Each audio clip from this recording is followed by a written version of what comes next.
Hello, everybody, and welcome back to Subs Like Dubs, like a comprehensive anime podcast.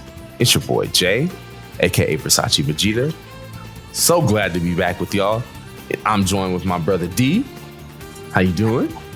Oh, what's good, brother Jay? What's going on, people? Yo, we are finally back at it again. It feels good to say that, man. I know we left y'all on a little hiatus, but like your favorite series, we always come back when you need it. That's right. And we are to be here, man. going by another host this season. That's right. It's three of us. We got a whole trio going. Yeah. None other than the Lookout's very own Big Eyes podcast, very own my dog LJ. How you doing, brother? I'm so happy to be here. I'm so happy for this season. Like, I don't think people know how long this has been in the works. Yes. Yeah, they know. They're like, oh, this is the Dragon Ball niggas. They've been sitting on this season for a minute. For a little minute now. Like, we've been trying to make this happen since season 3.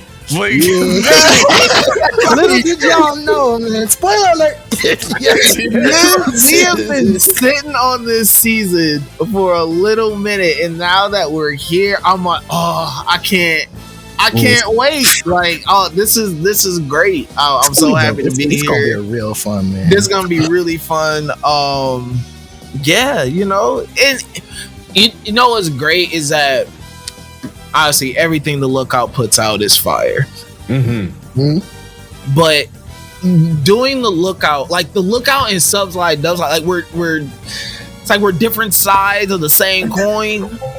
I think that how you guys talk about anime and how we kind of discuss anime, like we look at it from two different angles, so it's really cool to like listen to some of your episodes and see how y'all like are dissecting a certain subject, and then go to the Lookout and like listen to how we're like it's really it's like you get two different vantage points. Yeah, you know, it's like, oh, we're looking at it from this angle, but then y'all looking at it from this. So it's I'm super happy to be here, and I don't know, it's like kind of looking. I got to watch anime. I felt like with a different sense than I'm usually doing with the Lookout. And honestly, that's one thing that I've always wanted there to be, right? Yes. Having been on the Lookout myself, I mean, hell, if it hasn't been for guest appearances that I've made there, we wouldn't even be here today, right? It wouldn't even exist.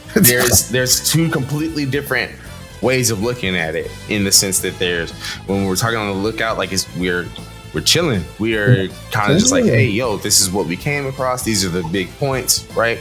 And it's a really fun vibe. And over here, we can hate on something we love so strongly. Yeah, what would be like hard? The best way to put it.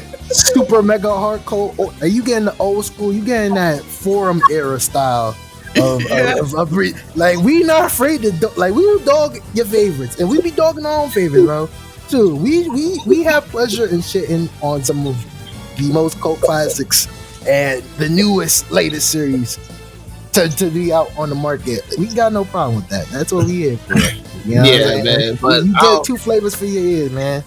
For real, it's great, man. I'm happy about this season's subject, because trying to get meals to watch Gundam is like trying to get a toddler to go to bed.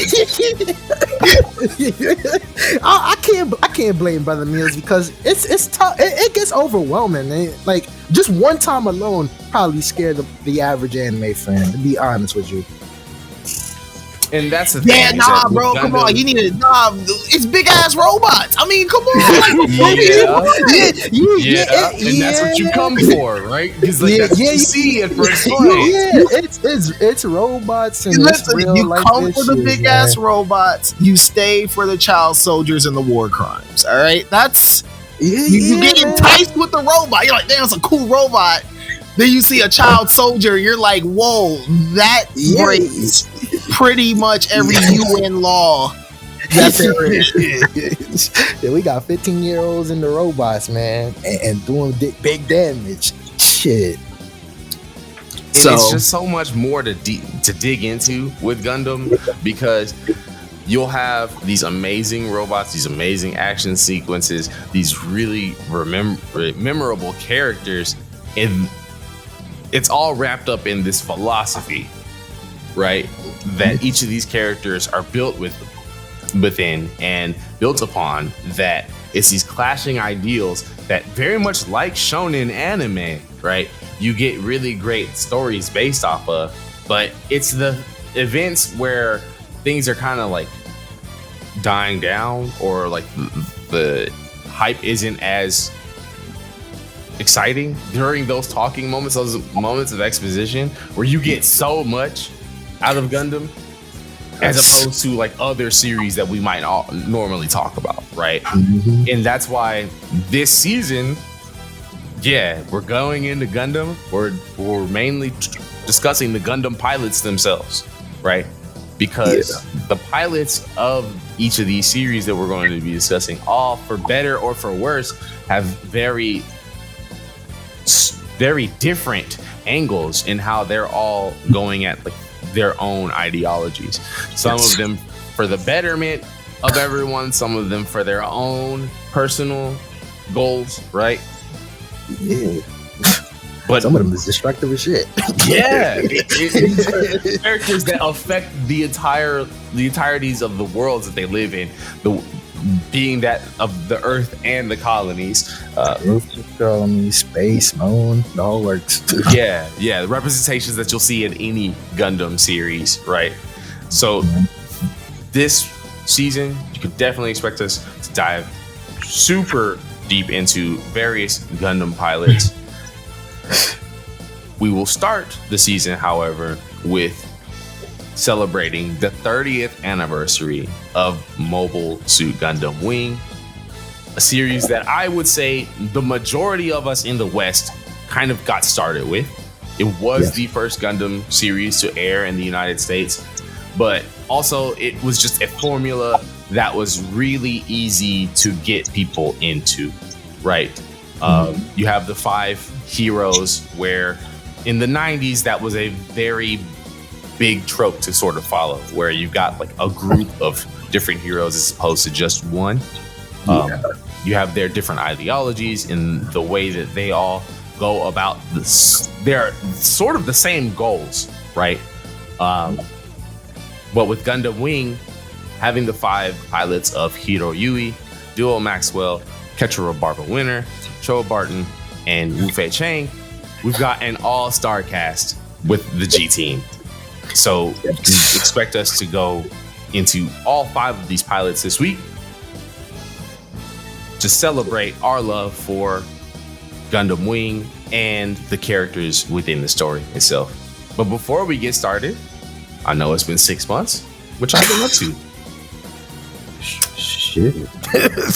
Oh man. I mean, we had Summer at Comics. Summer at Comics kept me busy. Yeah. Like that definitely kept me busy. Watching and just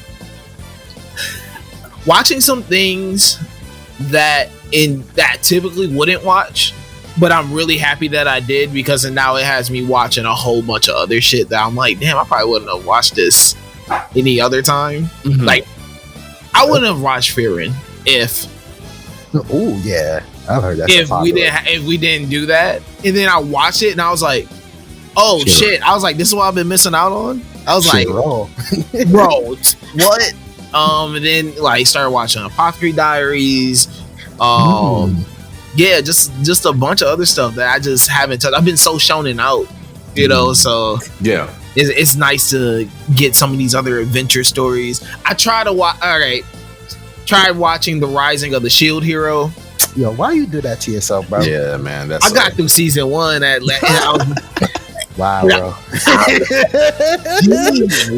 I was like, thing said, I did that. I was like, bro, that's one of those shows that's like, wait a second, I've felt the warmth of a woman. I don't think I. Yeah. This is not for me. This is for them. You can like what you like. I'm not anime shaming nobody. You know what I'm saying? Get it how you enjoy it, man. But there's some shit that I just can't watch, and that's one of them. I'm not a big fan of that kind of shit. You know what I'm saying? I like gore, violence, cool plots, politics and shit. I don't want. I just don't think I like isekais. Yeah, I was about to say, I think it's really an isekai genre. Yeah, sub-slot dubs. We only respect maybe a handful, maybe on our one hand. Like it's not a long list as far as what I like. How do y'all feel about? I think this is probably the biggest and most popular one, but got reincarnated as slime. I've never seen it. I've never seen it. Never watched that. The title sounds like hell, which means I am very. I kind of have a rule of like, if the title is like that one time I got, or the time I was, I'm like, hey, I know that's probably not for me. Now I'm probably generalizing, because I'm sure there's probably like a couple of those shows where it's like, damn, I bet that was a hit and I just been asleep. But yeah, if it's not the vision of Escaflowne, I am not fucking watching. Yeah, I was about to say, I think every isekai that I love is a show that came before isekai was even called them. Like, you know what I'm saying? Can we call Digimon an isekai essentially? Yes. So we're putting Digimon in an isekai. Yeah. Digimon is definitely an isekai. By definition, it is an isekai. You're getting whisked away into another world. I mean, that's what I'm saying. Like, it's essentially isekai. They can go back to their actual world. But a lot of isekais can do it. Inuyasha. You ever watched that? We're counting Inuyasha as an isekai. It's definitely an isekai. Kagome is definitely an MC lady. That's Japan, like every episode, like that. Every damn episode. Damn. I'm not well versed in the isekai world. Nah, anybody who's traveling to a different world, essentially a different world, that is considered an isekai. Yeah. That is the most popular isekai of all time. Like, yes, there's certain. Now I gotta think about what things. Yes, are a lot. isekai. It hits you. Like, people forget a lot because a lot of people just fall for like the video game aspect, like, of the isekai. But no, the isekai is generally, hey, I'm gonna transport this protag to a world that they don't belong to, they don't have no knowledge of, etc., etc. So, Inuyasha, isekai. Digimon, isekai. Or a Battler Dunbine. Battled, isekai. That's so crazy. Now I feel now that we just done open up this crazy conspiracy theory can of worms. This is like the is it a hot dog question of anime now. It's just golden. It's a hot dog a sandwich. It's a hot dog a sandwich of anime questions now. No, I'm serious. But if you literally look up the word isekai and you go to the wiki page for isekai, it's gonna tell you right there: Digimon, Shigeyugi, Hazard, Super Mario's OVA. Isekai is a very large. It's just that isekai the genre got cooked. This thing it's cooked today, where you assume that the only things that are isekai are that time I got sent to a blank, or that time or somebody with a harem or something like that. Yeah, with a harem, some dog shit. Niggas killed isekai. Like, the minute it became a genre that the anime industry basically relies on to generate some dollars, that's the beginning of the end. When the anime industry decides that this is the big money maker, guess what? That shit's not gonna be good no more. Unfortunately, it's either you're gonna be thrown to the side or you're gonna be beat like a dead cow, and that's what isekai is right now. And I don't think it's gonna end probably till maybe 2030. Maybe 2030 at best. Man, that is so crazy. Yeah. Like, I mean, it's not crazy, but it's like if I'm like the previous isekais, I'd be sick to see what I turned into. Yes. Welcome to our world, bro, where some of our favorite genres have become dog water. And we just gotta accept it. We was getting goat mecha shows, and then niggas said, "Oh yeah, Code Geass is the goat." Come on, bro. That's not what we do here. That's not what we do. Lelouch is a fool. Shit, come on. Lelouch's a fraud, bro. He's a fraud. Literally, that's what. Yo, my dude, he was cooking. He was cooking. He was. I don't want to take away from the fact that he was smart. Fake smart, bro. Yeah, you. But like, I could play. Nigga, he was like, he's one of those dumb smart niggas. Fake smart, nigga. Yeah. You stole your whole flow from Reinhard von Lohengrin from Legend of the Galactic Heroes, and niggas don't say nothing because nobody's watching an old school OVA from the late 80s. That's what it boiled down to. Nigga, we saw the whole play. Oh, my sister. Oh, my. We've seen this before, nigga. We've seen this before. I mean, shit, we even saw it in the show that we talking about this week. Yeah, nigga. We saw that in the 70s, nigga. Char Aznavour. Come on, bro. Come on, bro. I mean, sometimes shit, man. you could do better, Sunrise. But I'm glad that series don't exist anymore. So it is what it is. We will never on Subs Like Dubs Like. We will never talk about Code Geass. You can't make me. You know what? You say never. No, you know what? Every time you give me a never, I come up with a reason for us to talk about it. Because I was gonna say we definitely got you talking about something this season. Man, you said we would never talk yeah, about we ever would never. You were like, he doesn't even belong on the list. You don't even belong on this, and we gonna see what happens on that episode, man. Because that's gonna be a doozy. You gonna see how funny it is to talk about a character and disregard every single thing he does. That's gonna be the funniest. I did it on purpose. I gave you one and I gave me one. Niggas trolling, man. You know, so yeah, man. You gonna talk about Jesus Code? Yeah. Oh, yeah. Look. Buddy. When I meet to fucking. Yeah, don't even get me started. Heero Jesus, nigga. He healed the blind. He saved the world. What you mean? Yeah, my movie moves mountain, nigga. See Destiny shit. We ain't watched that shit. We ain't watched that, shit. Nigga. Didn't even come out. It didn't exist. It don't exist. I don't care. Shit. So funny. Everything since season 5 has been really great. I've had a chance to meet the both of you. That's in person. Yeah, hell yeah. That's so crazy. You know how long that been? Yeah, I know. we was on. I'm so sorry. Yo, we was on our Tagashi time, man. I'm so sorry. But we told y'all in advance. Y'all can't say we didn't tell y'all. We warned y'all. Last episode, we told y'all. So don't get mad at me. Don't get mad at Jay. No, I'll say this though. It's crazy to think that me and AD did a show together. Yeah. For years. Yeah. Yes, I get it. I get it. And we didn't meet face to face. Like that was the first time. Like I was like, that is the first time we have ever hung out face to face. Any of that, and then man, shoot, got to Jay. I've done less episodes with you, and I've gotten to meet you earlier than AD. So I'd say, you got listen. You could put that on the milestones, bro. It'd be like that. Let's at least the amount of episodes done together until they finally met. It'd be like D that and I sometimes. had known each other for 4 years for 4 years prior to we did the show. And like, damn, we just met this year, man. The time we were supposed to meet each other, I called bronchitis and cooked me, and I was like, damn, bro, I gotta make it up. So shout out to my little sister for graduating her freaking master's degree. Got to see her, and I got to see Jay. So we knocked out 2 birds with 1 stone. That made my year. So I'm happy. Like nothing can take away from the year that I had. I don't care if it was a bad, we ended it bad. Like I got to do things that I wanted to do. Like I was happy. I was a happy man. Yeah.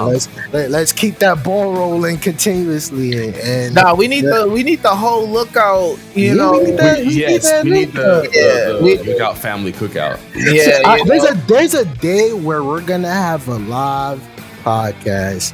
Yeah, I'm gonna record everything. I feel it. I'm speaking it to existence. I just know it's gonna have to take all of us to go to New York. That's easy for you. That's easy for you. No big deal, right? It's gonna definitely take us to go to New York. All of us meeting up anywhere else. Yeah, we're not. There's no way. There's no way we're gonna like look out south happen. Yeah. I'm so sorry. I'm so sorry. He's a no over here. He said, "No way. Look out south is happening. Look out east. Look out. We all just gotta go to HQ, man." Yep. It just is what it is, you know. But it's been a very fantastic year on my end too, man. I had a chance to work in the Philippines for a month. Yeah, man, you Mr. International, bro. Yeah, Like that trip was insane. That trip was insane. Like I got a chance to swim with whale sharks and that's somebody that I was talking to. They asked me like, "Did you do it?" I'm like, "I'm pretty sure Brother Jay did all of that," but I'm gonna ask him. So I didn't even have to act because you said it. I knew you was gonna do all the good shit. I had to do the whale shark seeing and went to go swim with sea turtles and shit and Mobile and Oslo. So I was only in the area of Cebu. I was on the island of Cebu, which is one out of like 7,000 plus islands. But it's the oldest city in the Philippines. So there was just like a lot of great culture to be able to get into. Being from San Antonio, Texas, it was not an adjustment for me whatsoever. Like it was almost like, damn, Asian Houston over there. No, for real.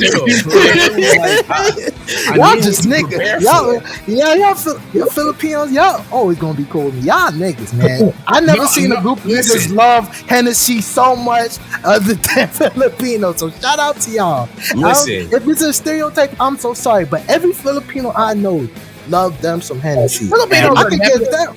Considering how much I saw it in grocery stores, I saw it at 7-Eleven. That shit move water. That boy Tupac would have loved it down there, man. Shit. He ain't at the Mr.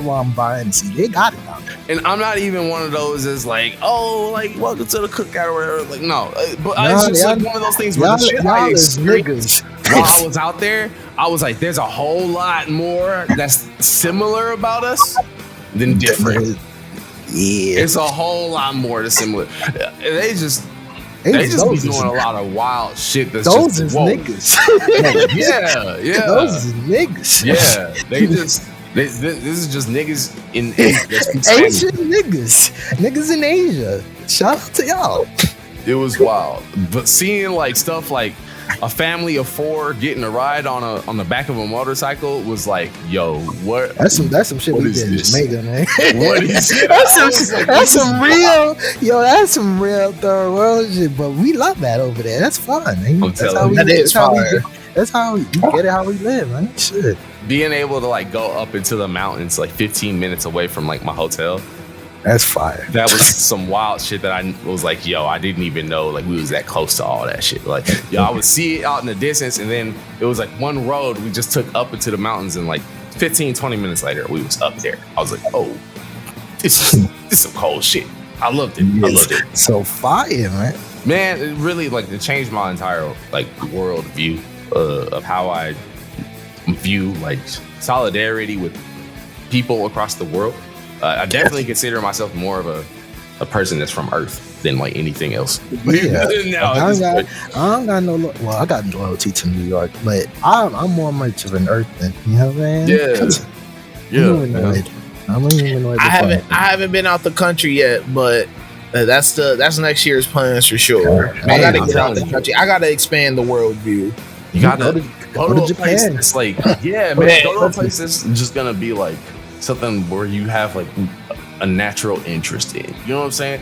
Something where you like not even. I can't go to Japan because I know I'm gonna stay. See, that y'all be like, man, they're gonna be like, man, what Jamal doing, man? We haven't seen him in years. Like, man, that nigga learned how to make jeans in Japan. Nigga gonna be seeking his dual citizenship out there. Yeah, I see the play. Shit, the last time I was in Japan, nigga, I had to come home with like $3. like that is an expensive ass place, man, and they get you. You a tourist, they get you, man. I fell for all them tourist traps. Man, shit, I ain't gonna fall for that again. Shit, next year, I ain't falling for that. I know where to go.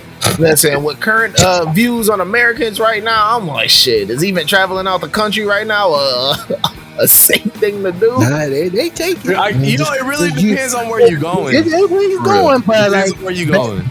Man, best be on your best behavior. Because I got a lot of questions when I was out in Cebu of like, hey, is shit really wilding out there? And I was like, yeah, yes, we really out here. Like this, like shit. Y'all the safest place I've been at. Yeah, no, for real, shit. It would be like armed armed security guards with like the fucking AKs on them outside the malls, and I would just be like, "What's up, Kuya? Glad to see you." That's normal timing. Shit, I go back home and they got all the police officers got rifles on. They ain't got no baby pistol. Shit. That's what I'm saying, man. Like, bro, like I was out there, like, yeah, no, they no kind of shit going down out here, bro. Y'all ever seen the old German police cars? I got the assault rifle thing on the door. Yo, it's in the Benzes. I low key want one. I low key want one. I moved to Texas just to drive that. Around, you know what I mean? Wartime. Niggas know what you want.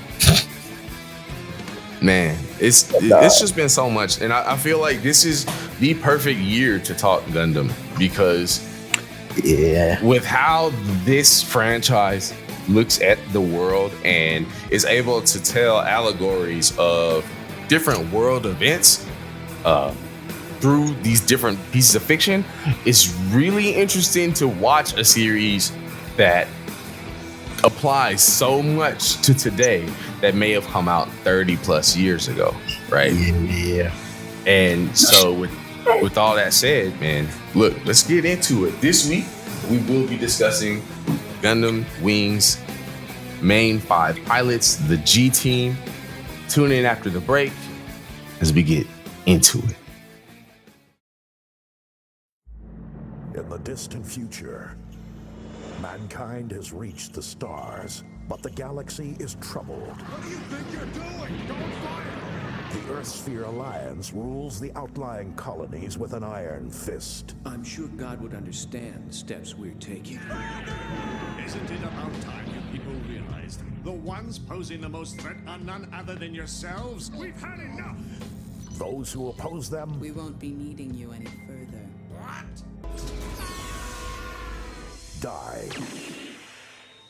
Battles are waged with mobile suits, the key to military dominance. The only hope for the colonies, 5 elite soldiers and their legendary mobile suits called Gundams. There will be a day when the Gundams will save us all.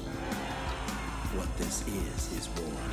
All of you are very mistaken, and the Gundams will soon come to rectify your mistakes. Silence! Now, these pilots will shake the foundations of the Alliance and change the course of history. You saw I was a kid and you underestimated me.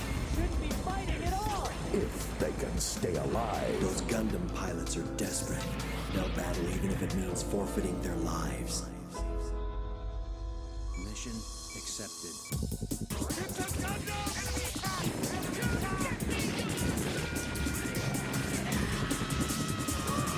I'll eliminate all obstacles. Just who are you anyway? Say goodbye. Get all mobile suits ready for combat at once! Don't die on me! From the Gundam universe, a new chapter in one of the greatest anime sagas of all time. Gundam Wing. Weekdays at 5:30. Suit up. Those who have laid eyes on a Gundam shall not live to tell about it. Only Toonami.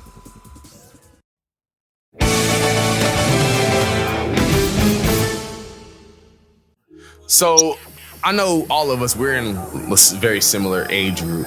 So just to start off, when did y'all first get into Gundam Wing? Were y'all just the same as like most people where you watched it through that Toonami run back in 2000, or did you catch it at some point later in life?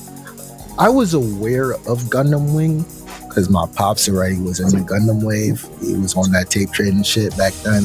Yeah. So, but I never really cared for it at the time, which is hilarious. I didn't care till it happened on Toonami where it actually had a dub, which is funny because by then I took the subtitle when I was dumb young. Like that's just what I was used to. Yeah. Japanimation cartoons, you got Japanese and you got shit to read. You got English to read.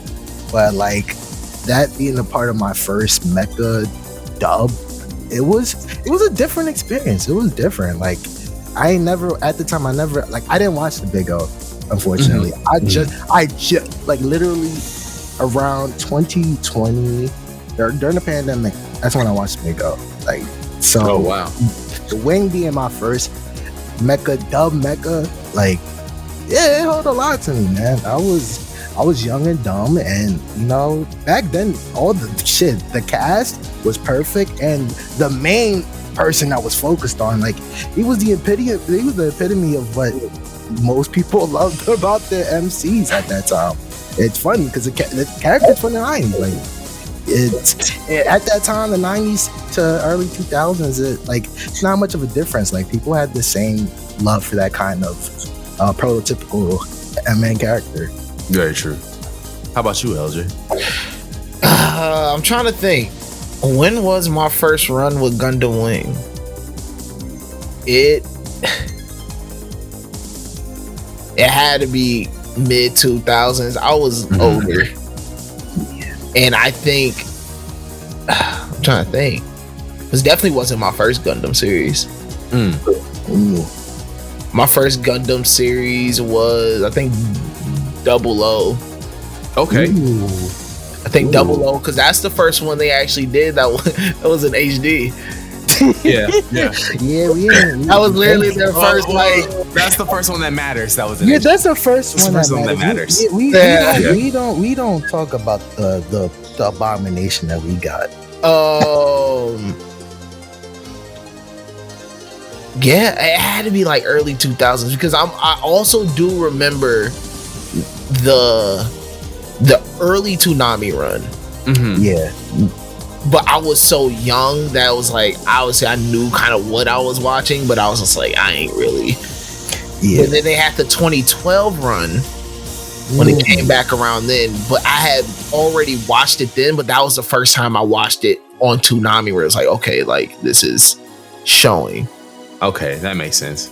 So it was between that time though. I'm just trying to remember, how did I watch it? I know it was on the internet. My cousins used to like torrent and rip everything. Gundam was mad funny because that was one of the series that was easy to torrent. Yeah, like they would rip everything. So I am 1,000% sure I saw it at their house the first time.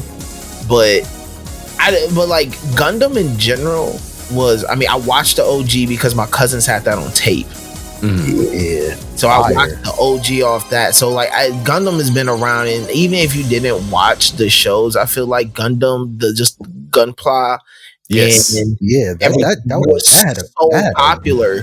That you knew suits. You knew sometimes like there was suits that I knew before I even watched the series. Same. Shit. A lot of people knew the original RX-78 before they watched. Yeah, you know, that's like one of the most monumental suits. Like, and I think that is such a cool catalyst for a brand for anime, where it's kind of like, yeah, you have this, you have this amazing show, and amazing variations of all these. This show has been running for so long, and you have the manga, and you have all these things, but for a lot of people's gateway into it, the figures were, and that's so fucking cool. It's like, it's kind of in the same way of like for Pokemon, like some people's introduction to Pokemon was the game. The game, like the anime, like, wow, what a cool entryway! Like this is like, what a cool entryway of building minifigures of robots, and then you're kind of like, oh, this is really cool. I wonder where it's from. Let me go watch the show. And then you're traumatized for the rest of your life. Because you're drawn to the coolness factor, and then you stick around and you're like, oh my God, what did I get myself into? These niggas are suicidal on this bitch. These niggas you're looking at all your mobile suits in a different light now, because you're like, that one killed 17 innocent human beings. In one go. Do it again, man. Shit. Without question. My introduction to Gundam was that original Toonami run of Gundam Wing. And it was the right time, because that's also the same time period where I'm getting into emulators and playing old Super Nintendo games I've never heard of. So I find Gundam Wing Endless Duel. And that is a fighting game that to this day still holds the fuck up. Yeah. Like, if you play the Gundam Wing fighting game for the Super Nintendo today, you'll be like, damn, this shit plays smooth. This like, shit fire, nigga. Yeah. It's really, really good. So it's one of the best looking. It's one of the best looking Super Nintendo games. Really, that shit look really good, bro. I need you and AD to do a plug and play on that. Go on there and run that. I'd be glad to. Be glad to. But it really was just one of those things where it was very easy for me to get into that because I was already a big like Power Rangers fan, so giant robots was something that was like in the wheelhouse for me. You know what I mean? Yeah. What do y'all think it is about a giant robot that just... That shit is cool. It don't exist in real life. And that's the thing, right? A giant robot, and then not only a giant robot, but multiple giant robots. Yeah, so you're giving kids the choice to have their favorite and to have one that they connect to. And then same as what you mentioned earlier, LJ, you wind up then looking up. Because I remember there was a book that came out while Gundam Wing was on TV. Y'all remember like the old like Beckett's magazines and like they would give us like these guidebook magazines that would talk about the anime and it would talk about hella shit that was really like some of the magazines would talk about the whole franchises or whatever. Yep. And I remember I had one that talked about Gundam. Only Gundam Wing was out, but there were several sections that talked about all the different Gundam shows that were up to like Turn of Gundam at the time. So there were Gundams that I saw in that book. The most like, OP mobile suit. Yeah. Oh yeah. Yeah. Yeah. Easily. I can't wait for that episode because I got thoughts, man. That's my boy, bro. That's my boy. That's my goat. That's my goat. Yeah, I'm on wax. Like Turn A is my favorite Gundam. I think that's the best. It's the best suit. That's the best suit. I think that's the best Tomino written character. That man, I can't wait to talk about that nigga. It's very like Coffin Baby versus Atomic Bomb. That nigga Tomino said, I gotta go. He's that good of a pilot to win in that suit. That shit, the white doll, nigga. You don't need to be that good of a pilot in that suit. You can do very basic things. The suit is that powerful. Nigga, you said you know about the white devil, nigga. Did you hear about the white doll? That shit go crazy. Oh my gosh. And so, like, it was just a time period where it was easy for me to get into so many other different things. So, Gundam Wing has kind of like always been. I attribute it to the big catalyst for why I love mecha anime. I got into pretty much anything with like giant robots for like the next 10 to 15 years. After that, I was like, I'm gonna watch it at least. You know what I mean? I'm gonna at least give it a shot. Hell yeah. Gundam Wing really helped. Yeah, really helped shape my entire love for mecha. To get started on the topic of the show, though, simple question: which Gundam pilot stood out the most to y'all in this series, and why? Of the main five. Shit, I love Duo the most. Yeah, I love Duo the most. That's my guy, and he got a cool ass nickname. That's points for me. The God, yeah. That shit raw. At my age, watching Wing, nigga, that's a raw nickname. Nicknames matter, nigga. Same. I don't give a shit. Nicknames matter, and his nickname was raw, and he was just the way how he carried himself was raw, and his first appearance. And him saving that shit, just that whole scene of him trying to save Melina, and like you like, oh, this shit. that stood out the most. Duo was my guy. Shit. If Duo didn't exist, clearly it would be Heero. He's nuts, and he might be the most psychotic thing I've seen as an introduction. You think Camille Bidon is a psycho the first episode, and you don't realize that's just a boy pushed beyond his limits. Yeah, he's just an autistic boy. Heero is different. Heero is a psychopath. Heero probably ate glue growing up. The kind of shit he was doing, bro. Like, ate glue. He's one of them. Like, He's one of them niggas, bro. He's one of them niggas. He's a kind of different breed, bro. I never seen a nigga jump off and survive that shit, nigga. 50 feet, laying on his leg, blowing up his Gundam. Like, what? That's a real nigga. And see, he ain't Duo, but he's a real nigga. That's how I felt too, right? Like, Duo was the cool character. He's the character that's easy to gravitate to. He's got the coolest looking Gundam out of them, right? Mm-hmm. To me personally, like, you got a Scythe. Yup, come on, right? That shit raw, nigga. He's on his stealth shit. Not even like, bro. F that. A king of espionage, nigga. You won, bro. That's I like that shit. A Gundam with a cloaking device. That's just hard, bro. That's hard, nigga. With real assassin hours, nigga.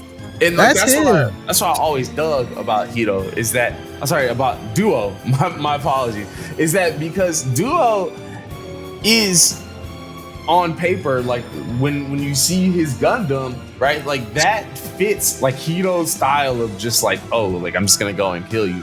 But Duo's just chill. Is all fuck. Like he's the guy. He's the one Gundam pilot that's always got. He kicked back with the arms behind his head. He give me that. Duo's the Mikey. Like, he's raw. He got some of the best quotes. Well, it's a party, dude. he got some of the best quotes. Nigga said, if we weren't idiots, we wouldn't be soldiers, nigga. And that's true. It takes a certain breed. Honestly, I feel like it was obvious that most people gravitated towards Heero, especially when you consider who the main character of Gundam X is. Yeah. The follow-up to this show, Garad Ran, is just Duo Maxwell Jr. So it was very obvious that, like, even though Hero's the main character, I mean, they're all 5 main characters, It's all 5 main characters. They all get time. Yeah. It's not like the series that came before it. Like, yes. These characters matter. They learned their lesson. Something I wanted to touch on too is that this is the first series where you have 5 main protagonists. G Gundam might have had the Shuffle Alliance, but that is the Domon Kashu show. This is not the Heero Yui show, right? We start off with Heero Yui. Okay, it's not that it's not the Heero Yui show, but he ain't. Yeah, it's to fix, like, it's for him to slowly develop, because he don't really develop until Endless Waltz, but it's really about seeing his perception change slowly, because the first couple of episodes, you think this nigga is unsafe, like, he's unredeemable, like, this nigga is insane, like, this is not a hero. For a nigga's name to be Heero, this nigga is not a hero. He's kind of destructive, and I think he breeds chaos. But, you know, slowly amongst time with the other things, because like I said, yes, he's the big guy. He stomps everybody. He's that guy that puts work in. But like, it's not completely the Heero show, and I can appreciate Wing for doing that. You know, you get a bit of Quatre, you get a bit of Trowa, you get a bit of Duo. That's what we needed. You get a bit of Wufei. You get a lot of funny shit from Wufei, but yeah, you get a lot. You get a lot more Wufei than maybe you asked for. I was about to say, I feel like he got some credit. Like he did, like, man, shit. Like he got a real like story arc. Wufei has the most depth out of the 5 characters. He's a sore loser. See him. Yes. That nigga killed Craze, bro. That's tough, bro. They didn't even give Heero that kill, nigga. That was Wufei. Well, I mean, and we know he jobbed out. We know he let him kill him, but still, I still can't believe they did that shit. My thing with Wufei is that, like, he gets the kill that Heero was promised. Yeah, we were supposed to be. Got Espeon. Craze was like, our lives are linked. Like, when you die, I die. So you go in thinking, okay, cool. Like, these two are gonna have to be like rivals going on. I mean, they kind of set up the Craze thing though early when they had that sword Like he was the nigga Oh that yeah, the sword battle between Wufei and Craze, and Craze owning the fuck out of Wufei. yeah, that shit broke Wufei. Nigga was getting stomped. Bro, I ain't never seen Wufei that down bad emotionally. He was looking like, he didn't even want to get back in the robot. He was like, I don't deserve you. He was looking like Vegeta out there, bro. Oh hell yeah!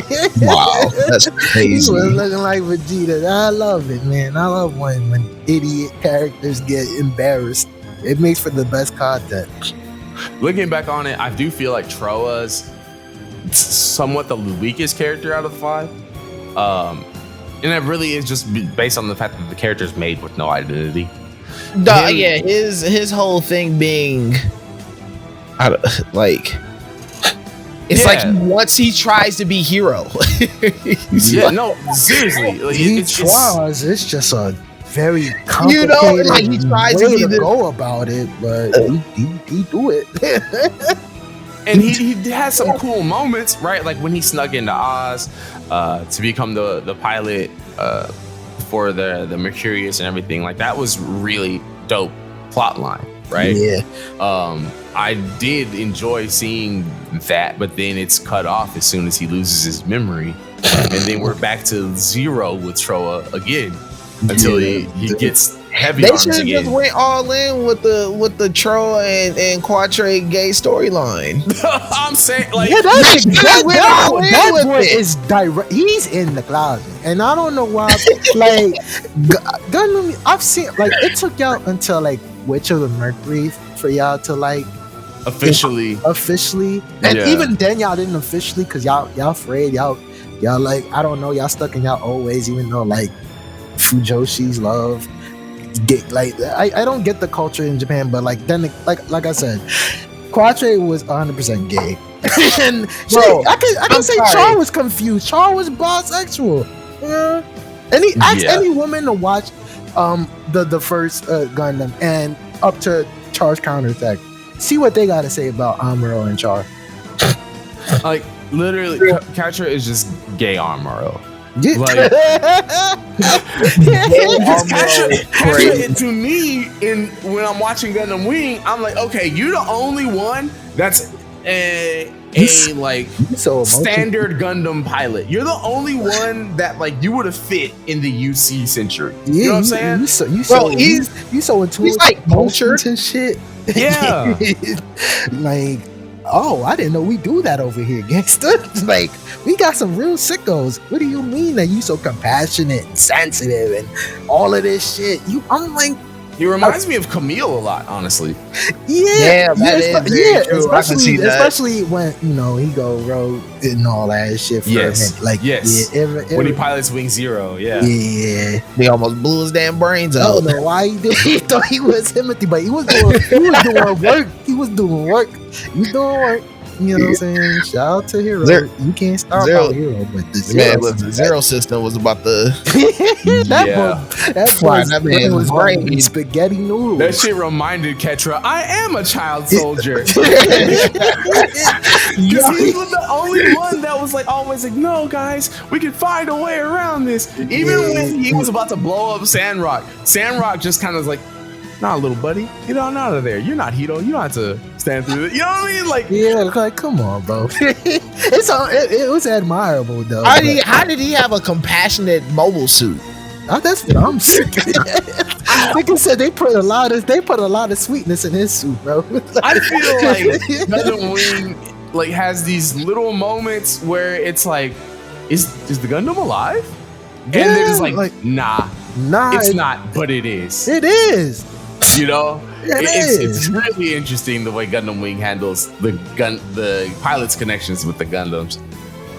Yeah, and they do especially since they don't really introduce the zero system, the integrated, the zero system until later. Yeah, that's so I love the fact. Like, I mean, I think this is why I love 0083.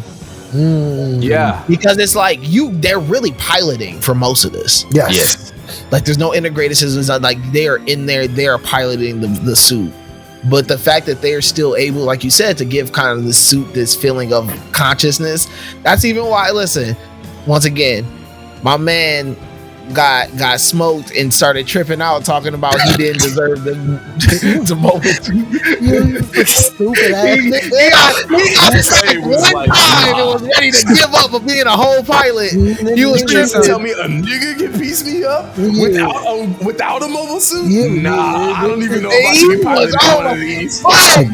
I like the fact that sensitive about Wufei that, talked man. the shit long. It was like, like limit your strength. Like I like those moments. It's super cool because, like you said, it kind of gives us the Gundam is alive feeling still. But no, man, you know what? I fuck with Quatre heavy though, man. I love compassionate. Like he was cultured. Yeah. Like this man had a real degree. He ain't really come from struggle. He was just kind of like, I got just different feelings than my family. Yeah, like his dad was a pacifist completely. And for him to come from such a like soft upbringing and for them to have like their own like army that works for that colony, you would think he would have been the sort of child that would have been raised to never have to lift a finger in his life. But it was him seeing like, no, actually the world around me is very fucked up. This shit is fucked up. I gotta do something, nigga. There's understated parts to Quatre's character that I feel watching back. I'm like, wait, I remember things about Quatre that they don't ever bring up in the show. The fact that he's a genetically like altered child. Right? Yeah, like yeah, I don't remember nobody put a focus on it. Yeah, they never put like they mention the fact that he's got all these sisters one time, but they don't really touch on it. And it's the fact that he's one of like 30 kids.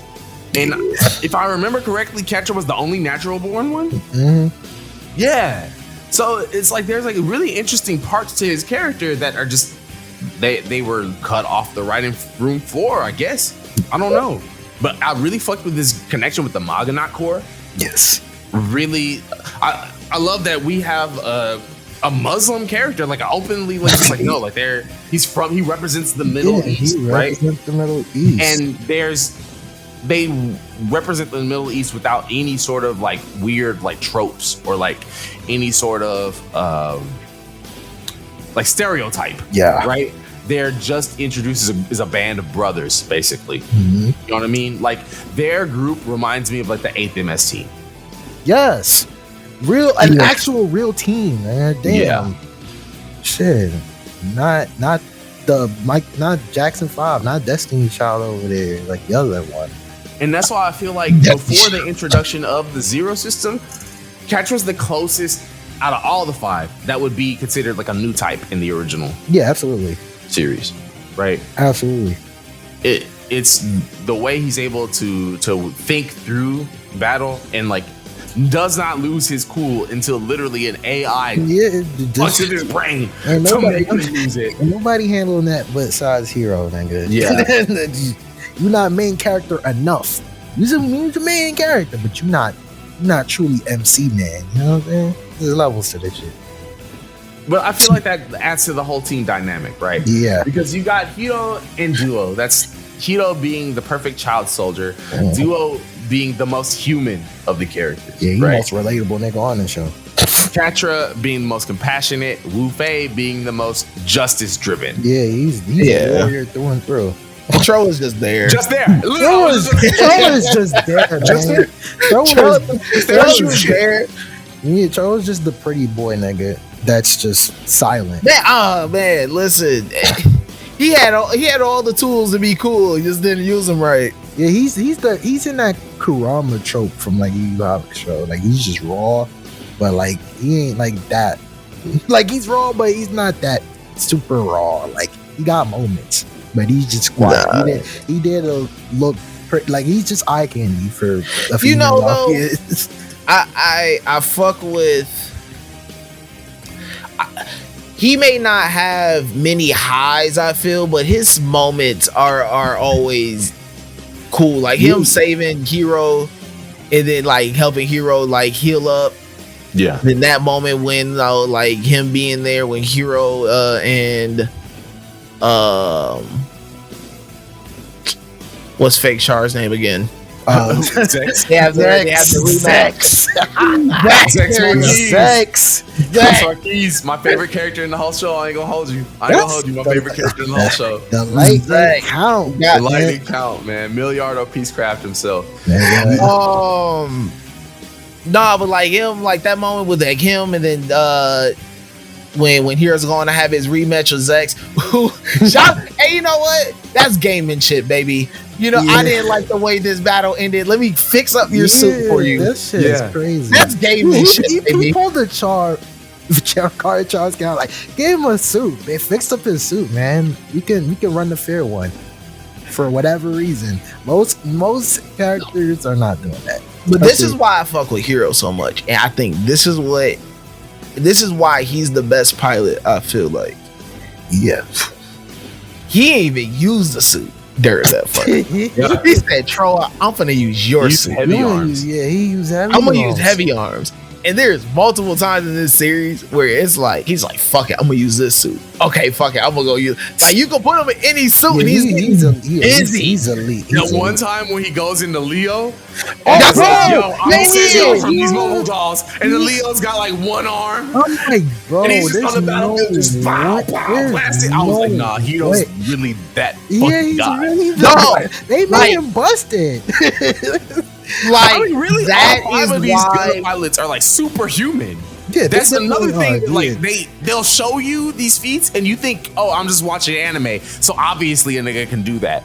No, none of the rest of the niggas in this show can do that.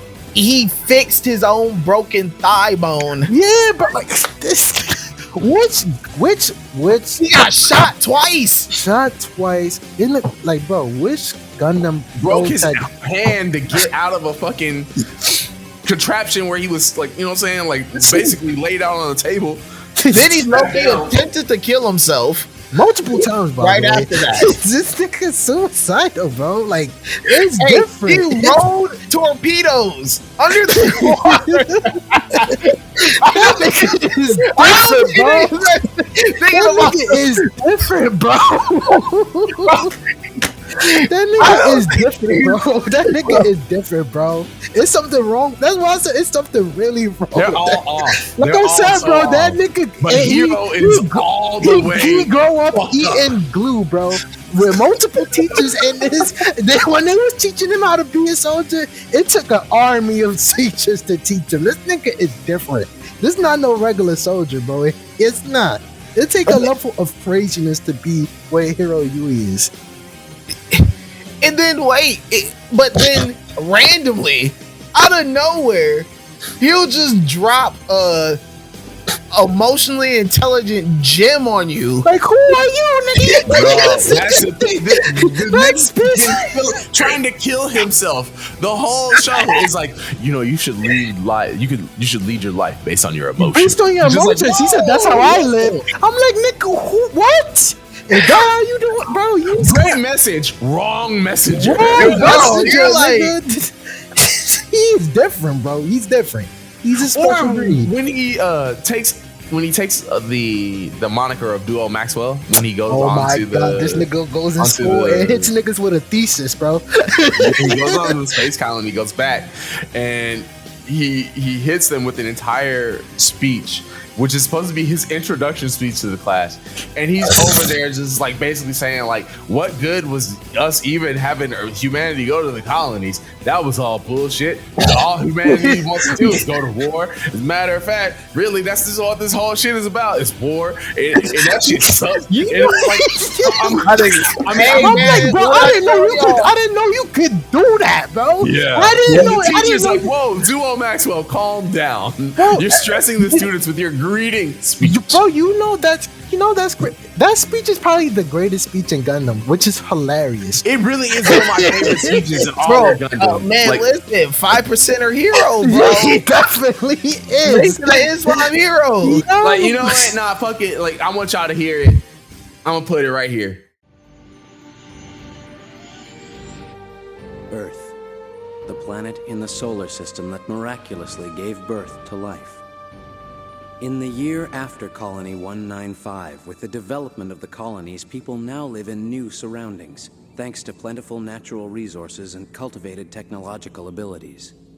However, this new world is nothing but an imitation of humankind's motherland, the Earth. But why were the colonies made in the first place? I hear the main purpose was technological development to improve the lives of humankind on Earth.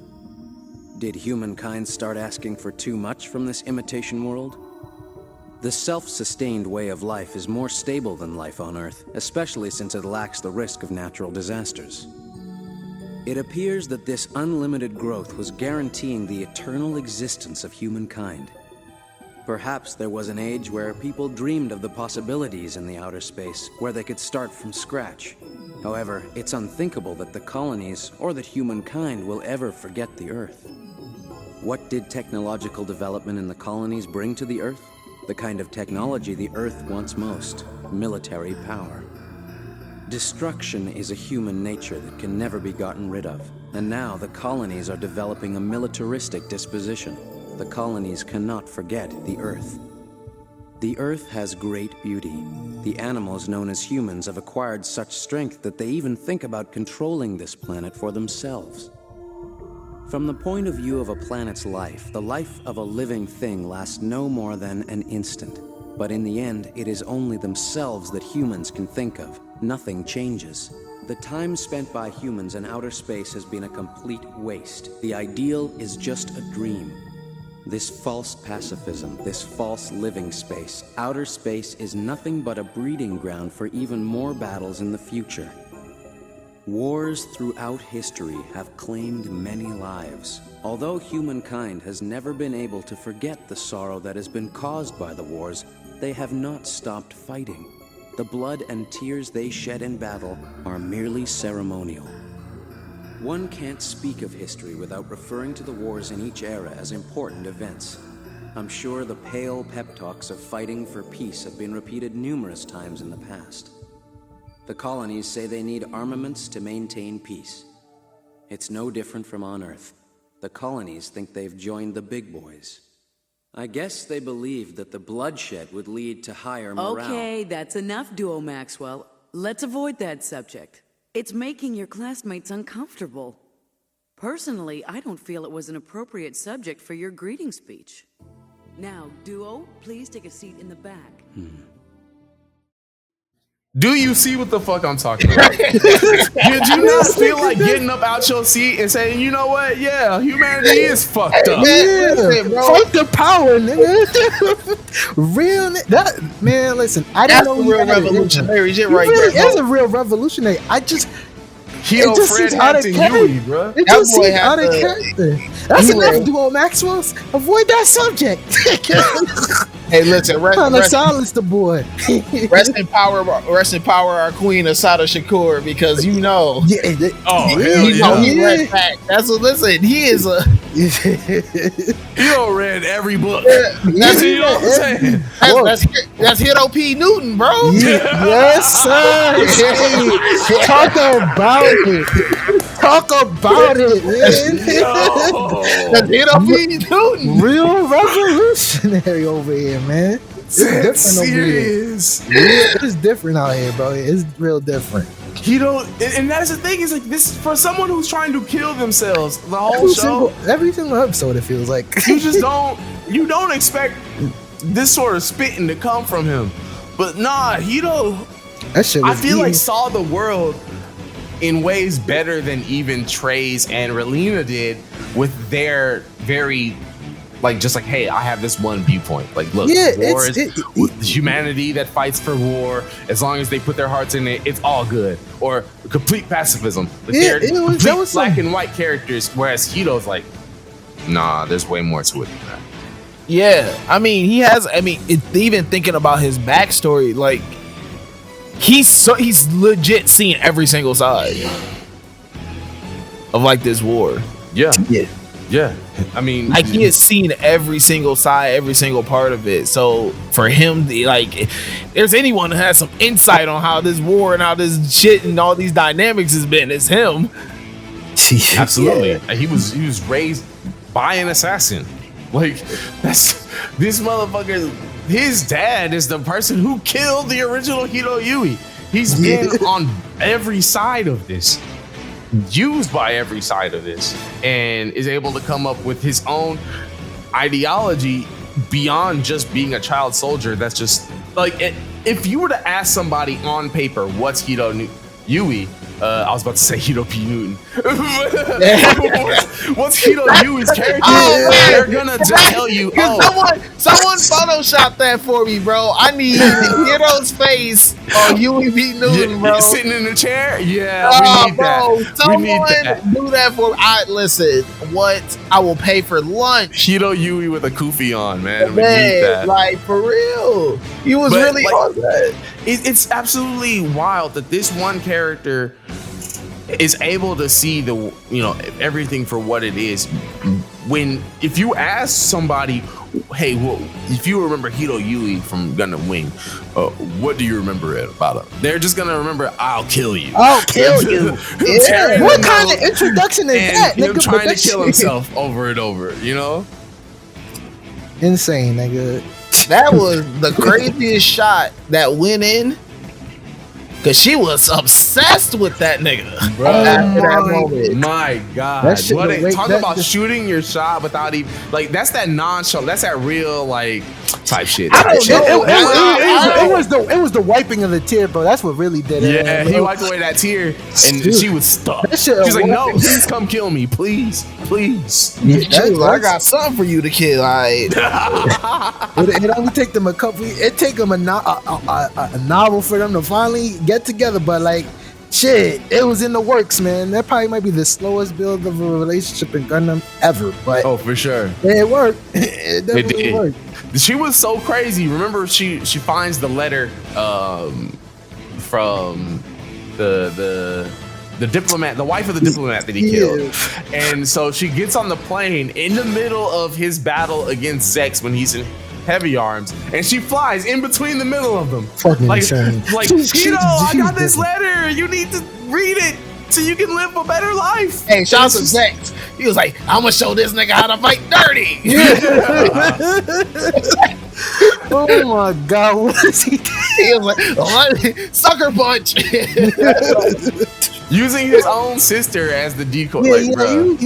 Wait, that's real. He pulled the char, bro. He pulled the char. Bro, the sister reveal is so damn funny because it's like 50 million things going on at once, and they're just like, let's just throw something else extra in this bitch.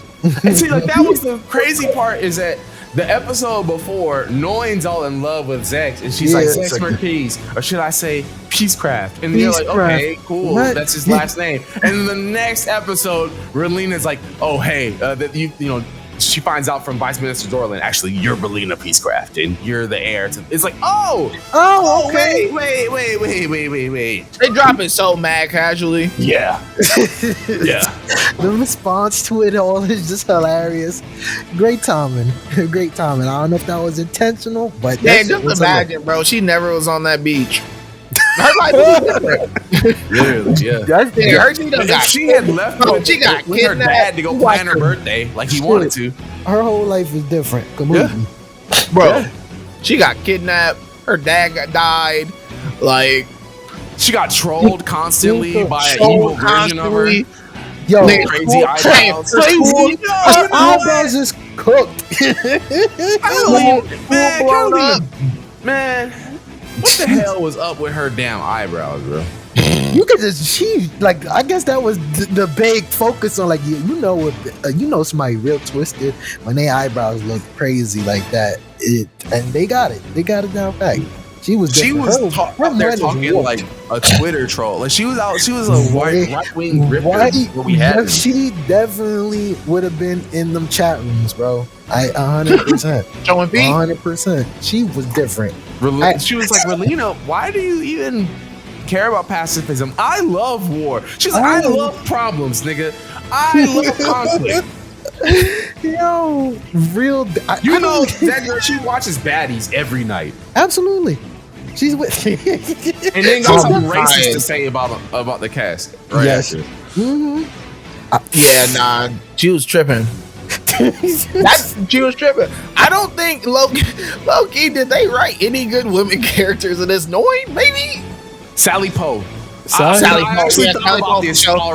I've thought about this already. Noin. I was like, bro, these it's not that the women characters are bad. They all are just nuts over a nigga. But everybody in this show is nuts, bro. That's the. But like, you can't. my issue is that all the women are nuts over a nigga. Like, yeah. They were nuts because of Heero. She's the only one that's like, yo, I'm about this business.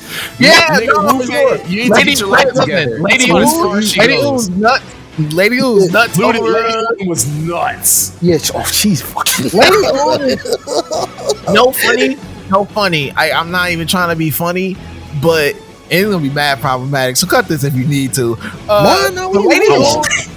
Listen, Lady Un is the reason why they say women can't lead.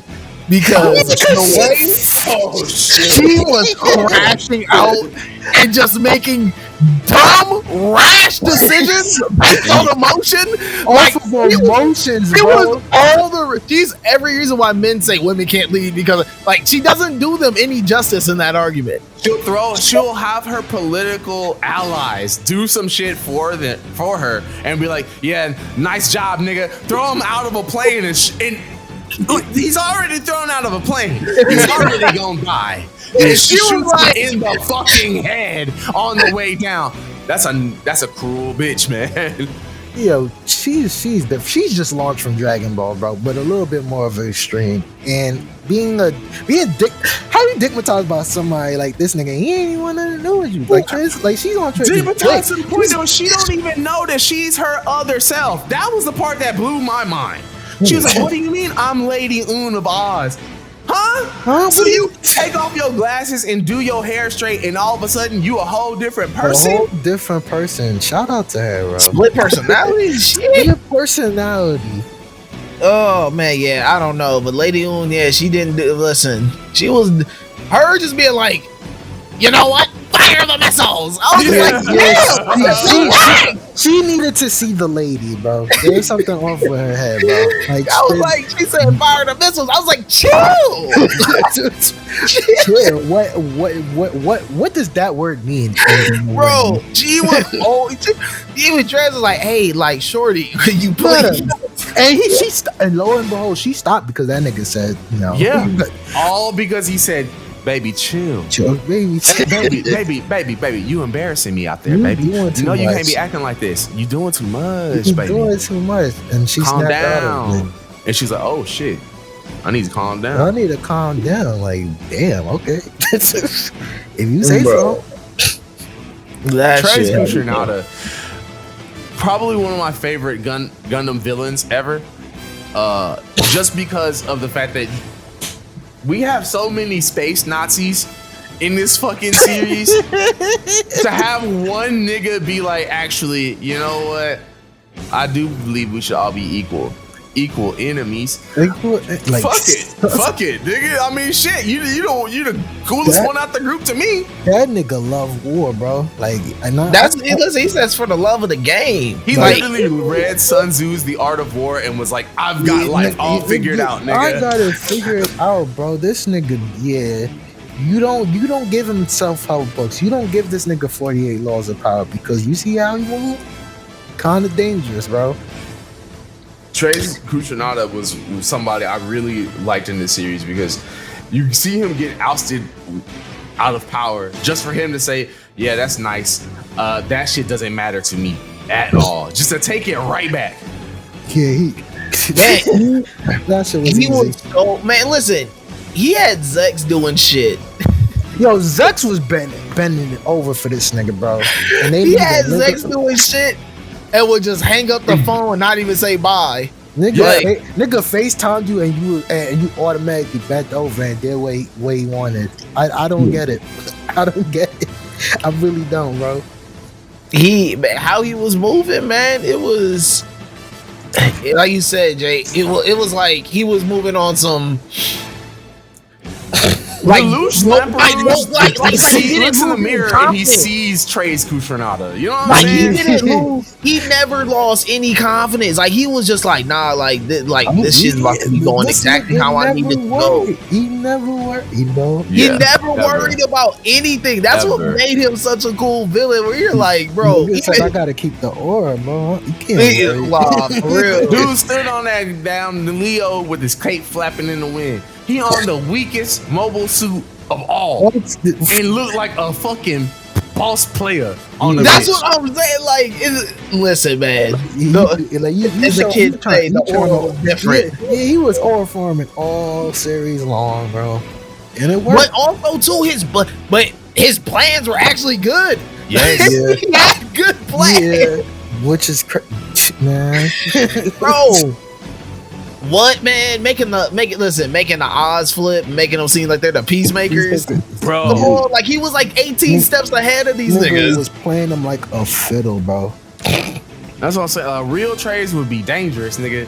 Yeah, he's different, bro. He was too much, bro. Yeah, Like we didn't need a nigga like he had the entire like public, like the Gundam pilots went back into space saying, "Oh yeah, we going back home," and everybody's like, "We don't need you niggas." That's Yeah. how nasty he was, bro. Yeah, man, that he might be the eyes in the They weren't even gone that long. Exactly. They weren't. They definitely weren't.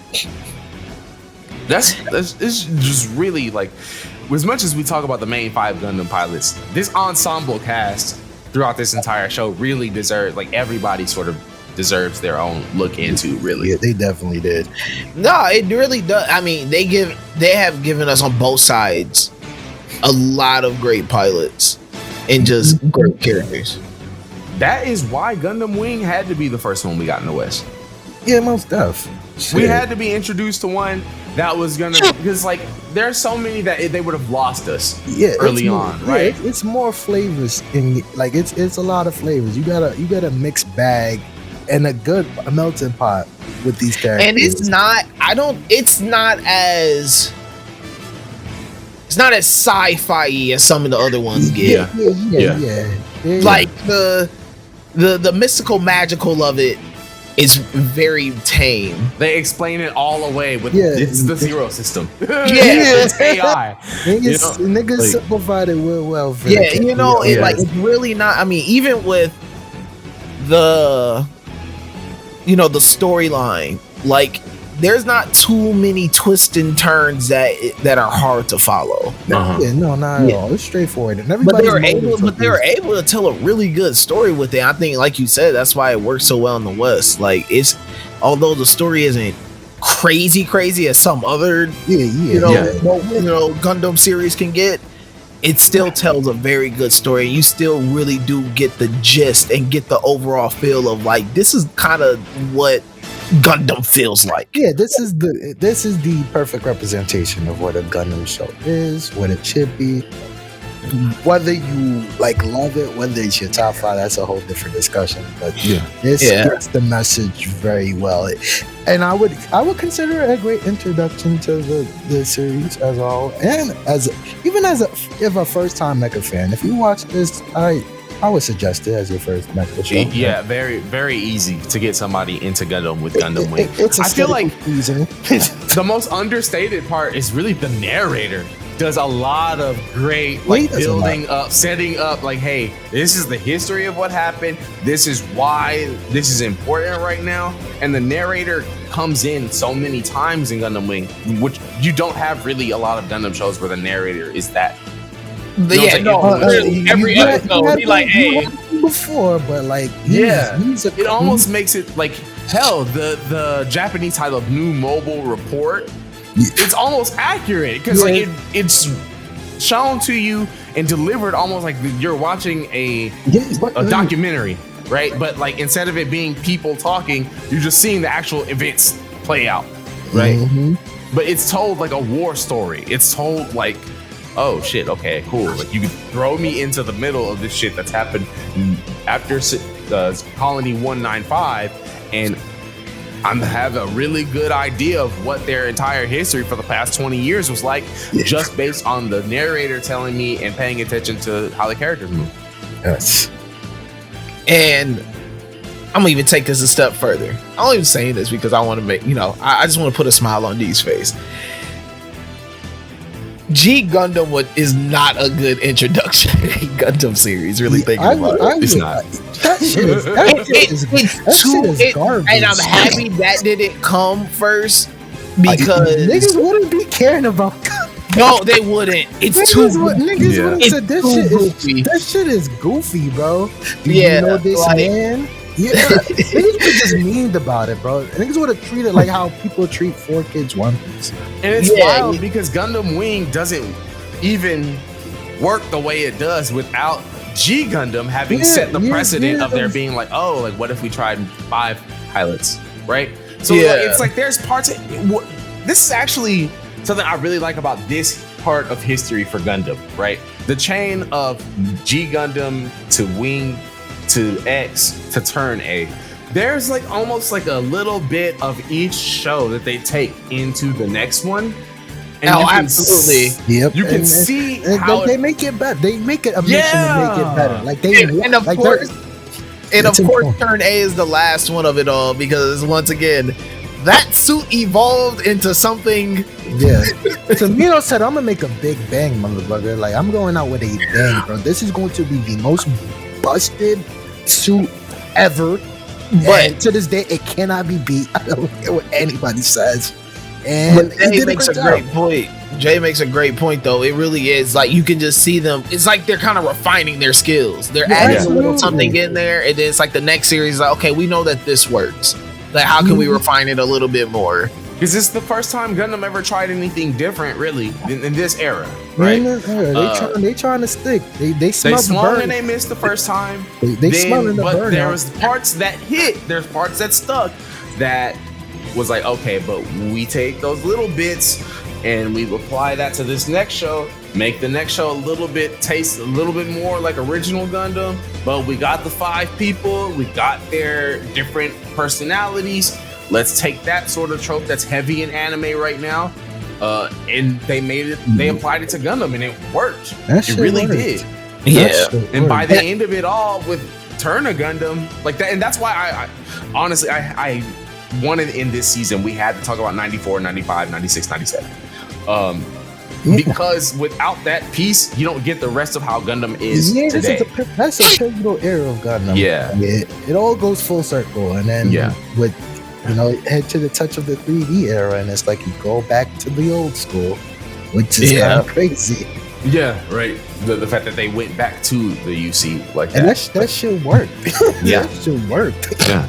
And I think going back to having multiple pilots, I think what that really helps too goes back to our conversation before about how Gunpla is a lot of people's introduction to Gundam. It creates that feeling of like the mobile suits are customizable.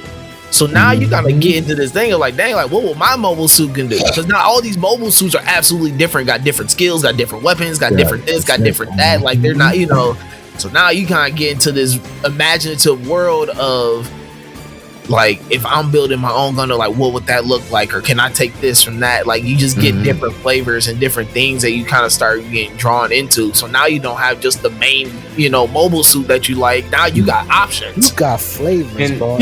Not trash flavors. You don't got no ugly looking tequila Gundams or anything. You got some real nice. And you got a Scythe for one of the suits. You got Scythe. You got Shenlong with the chain. That's some real raw design. And that's what I really like about Wing specifically, is that just like you said, LJ, like you start to get into once you find Gundam, you get into like, oh, like what would fit for me. Wing is that first show where you got pilots piloting each other's Gundams. It's while like the Gundams do fit each of the pilots like mains like art characters traits. Seeing something like, all 5 of the Gundam pilots pilot Wing 0 at some point in time was really neat to me, because it was like, oh shit, like this one Gundam really changed the growth of these different characters, or seeing them interchange each other's Gundams, right? Like we talked about Heero using the heavy arms earlier. That sort of gives you the idea as a fan of like, oh shit, well, like, what would be right for me? It's not whack. Like other niggas can pop their suits, bro. Yeah, like, you can make it work. Yeah, it's not the trash suit. It's your own suit, but at the same time, it could be used by others. That's wrong with me. Shit, not everybody using their own friggin'.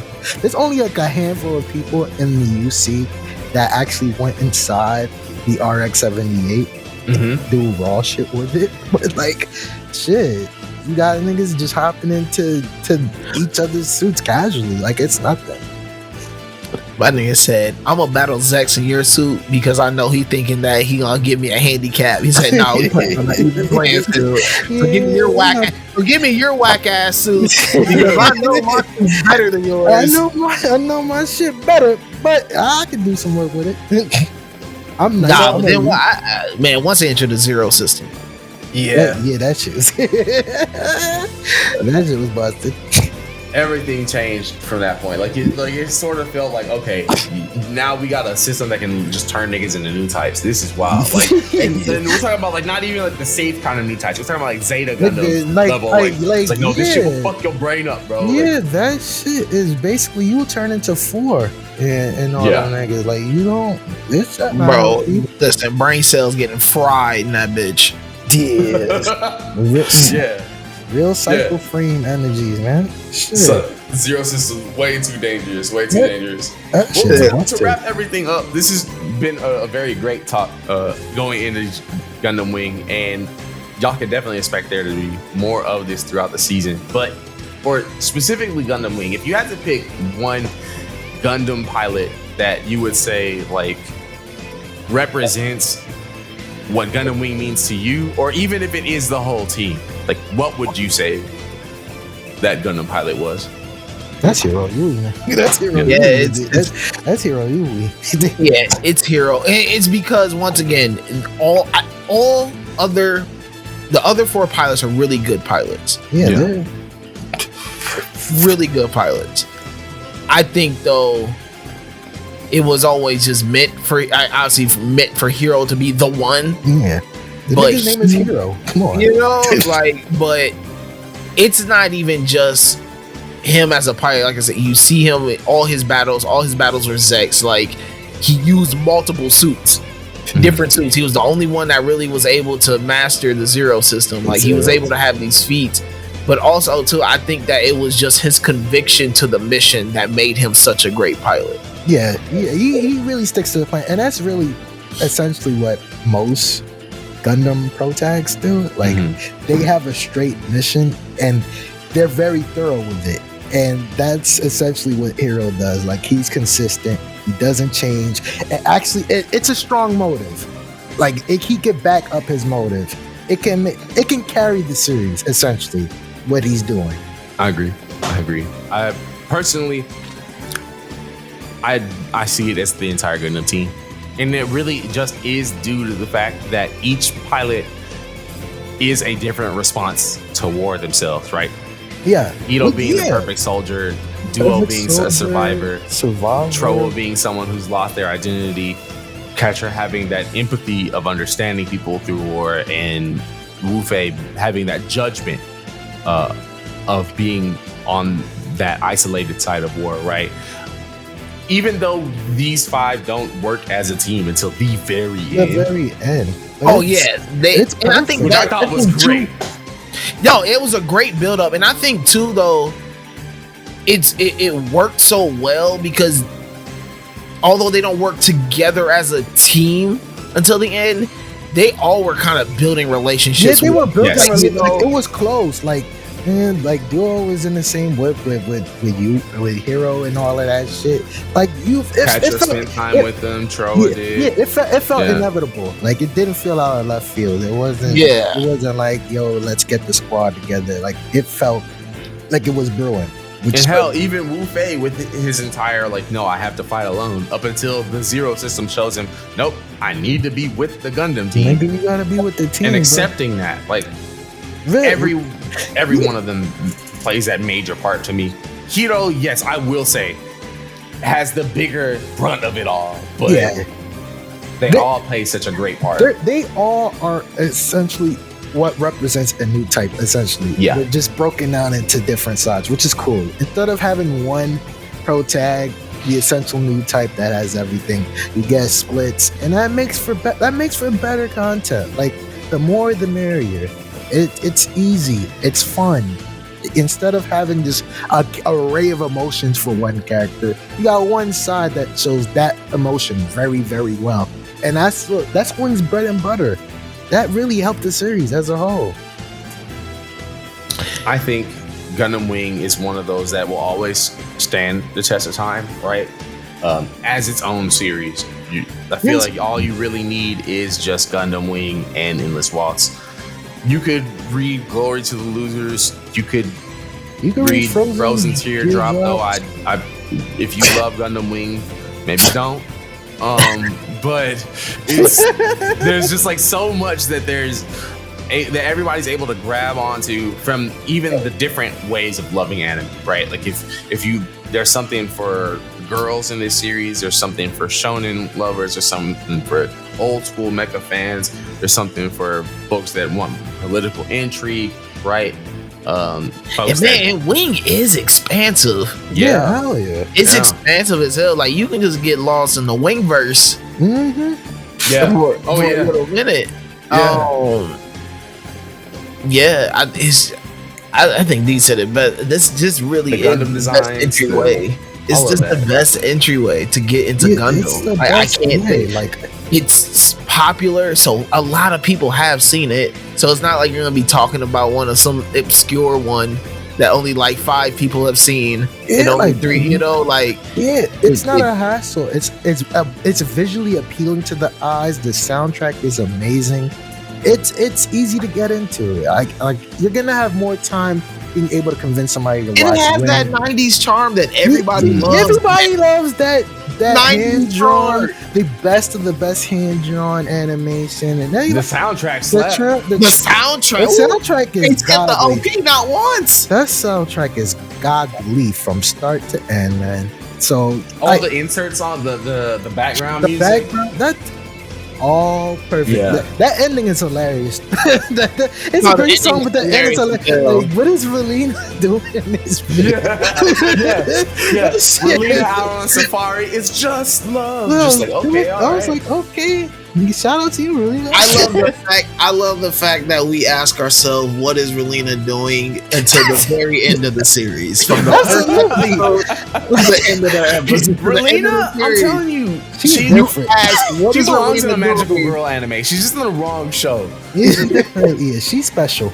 That's all I can just say. like everybody else. Yeah, she's like everybody on here. Like, at the end, I was just like, Can we show like a therapy session?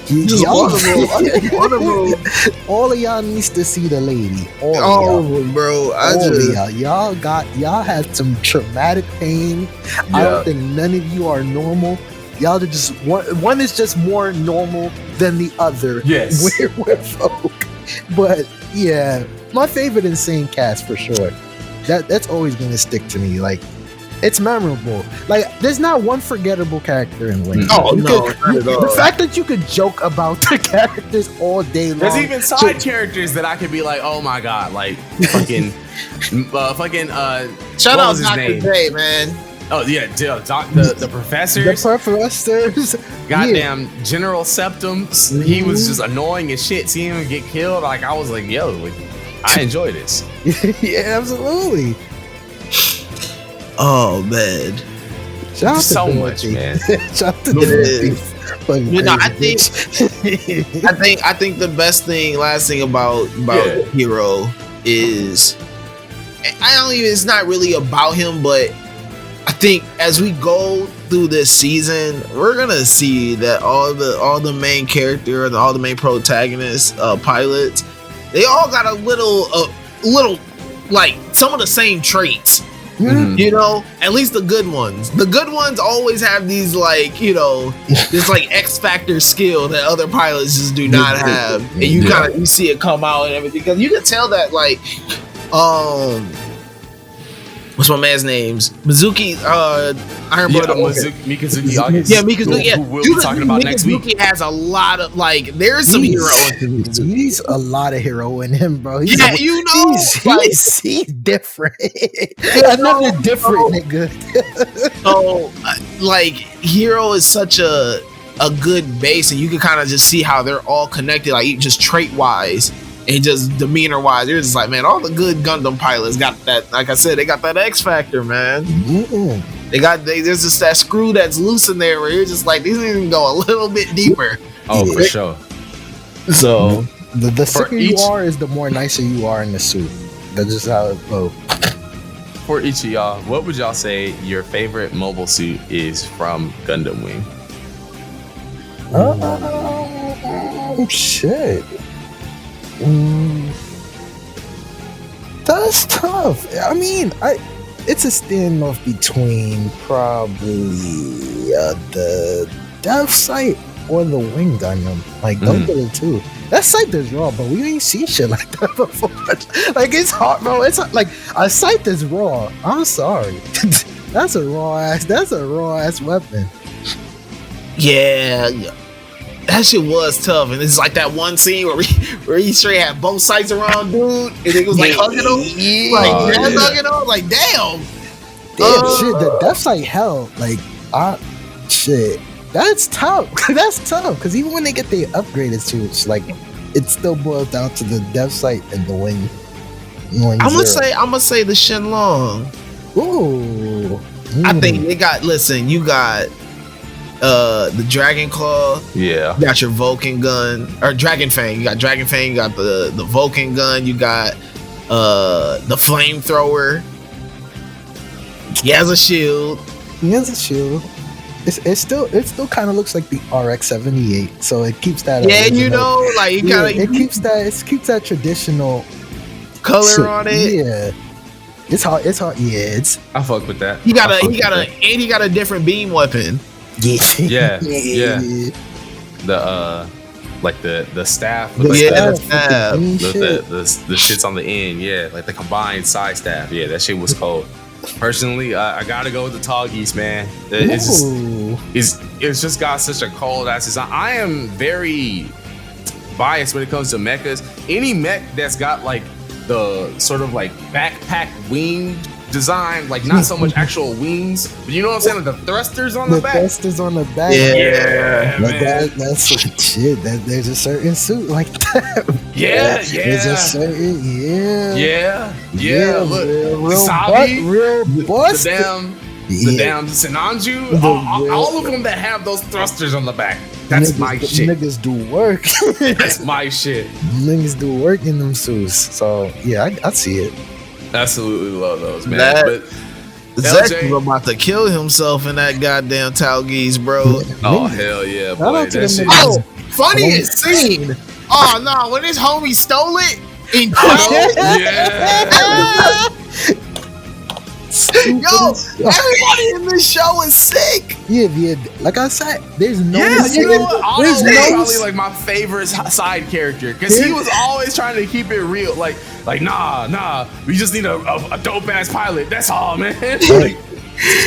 Bro, like every OZ member just different, nigga. Like you throw Z on the Titans were crazy. Like nah, everybody from OZ was insane. Taugeese had the Spartan helmet too. Yeah, that Spartan helmet is raw. Yeah, they got the Spartan helmet on, man. Yeah, see. That's a good. That's what I'm saying, man. You just look like a warrior, dog. The shit was too cold. Yeah, shit was too cold, man. He was built to fight. And also built to be somebody's bitch. All right, man. All right.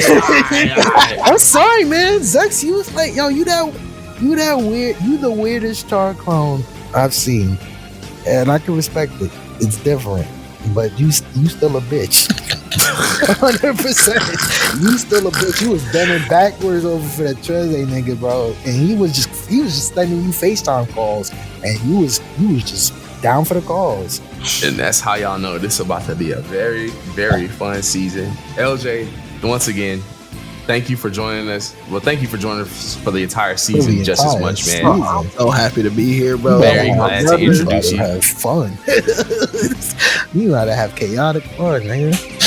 And this is exactly what y'all can expect for the whole rest of the season. So, y'all make sure y'all tune in next week as we dive into Mikazuki August from Gundam Iron-Blooded Orphans. That nigga's just different in that series, bro. That shit is real violent. That shit real violent. I saw somebody post a clip of the nigga shooting in the store. I was like, damn, nigga. Them niggas is really about this. Like, they was moving like mafia niggas out there, man. Shit. Listen, I can't wait. My favorite, not even Gundam series. This doesn't leave my Mount Rushmores of anime.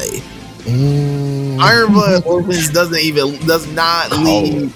Like, it is that good. It is got my favorite pilot. It has my the story, everything. It's a 10 out of 10, 5 stars across the board. Yeah. Oof. I'm excited to dive into it. It's gonna be my first time running it through all the way. Ooh, so hell yeah, you did the what? Oh, I'm jealous. I'm jealous, bro. I'm jealous, bro. I am too. I'm jealous, man. It's so oh my gosh, dude, he about to lose his mind. He's about to lose his mind. He about to be in the chat like what? He about to be in the chat like what, nigga? You are about to be fucked next episode. Oh man, I love it for you, but I hated it had to be you, bro. I hate it had to be you, bro. It's some shit that you just looking at your TV like, bro, why? Yeah, man. It gets real tragic, man. It gets real tragic. I'm excited for it. I ain't gonna lie. Love it, man. You're gonna love it. You're gonna love it. You're gonna love it because, especially if you've been watching The Sopranos, you're gonna love it. Yes, I've been doing The Sopranos. Definitely. This don't be Iron-Blooded Orphans and Sopranos go hand in hand. This shit is just a Yakuza anime, nigga, with a mecha bitch. Bro, Sopranos and Iron-Blooded Orphans are so similar in themes. Yes, absolutely. Damn. Okay, you know what? I can't wait to start. Man. I can't wait to start now. That's one Gundam I recommend. I'll be trying to say what I recommend, what I don't. Gundam Wing, give it a chance. I think everybody needs to experience it. It's one of the most. It's groundbreaking for its time. It's culturally relevant. It basically changed how we view mechs as a whole in the West. So for your history, go watch Wing. Whether you finish it, that's up to you, but at least give it a shot. Why? The first episode is probably gonna reel you in, man. Like that's my Gundam Wing is just it's such a great sell. It's such a great easy show to get into. Nigga, get your tissues. Be tough. Like it's not for the faint of heart. But it's a good next week though. Woo! We in for it, man. We in for it. Orga Mika, man. Orga Mika. Well, as always, y'all know to stay locked in. Subs lie, dubs lie. We don't, never have, and you know we never will. Yeah, man. This is us, never them, bro. Shit, we out here, man. We back. We'll catch y'all next week, man. Peace. I like your boys.